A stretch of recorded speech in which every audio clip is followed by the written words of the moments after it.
श्री स्वामी समर्थ. उपासना करणे म्हणजे तरी काय? उपासना करणे म्हणजे तरी काय?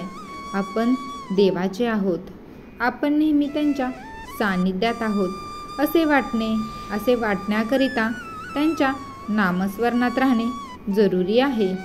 आपण त्यांच्या नामस्मरणात राहिलो म्हणजे ते सदा सर्व काळ आपल्या जवळ राहतो.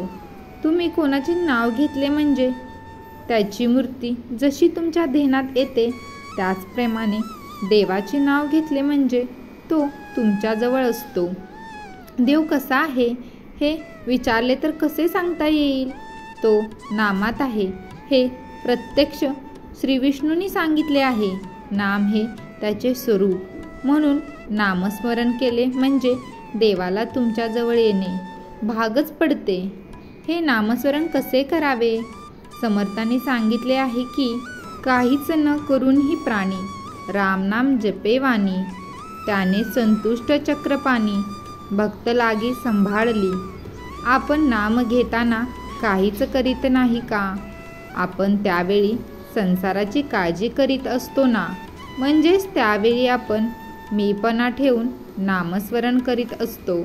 मीपणा राहित जो नामस्मरण करील त्यालाच देव सांभाळीत असतो आणि जो स्वस्थ राहील त्याचा योगक्षेम चालवित असतो. श्री स्वामी समर्थ. व्हिडिओ आवडला असेल तर नक्की चॅनलला लाईक, शेअर आणि सबस्क्राईब करा. धन्यवाद.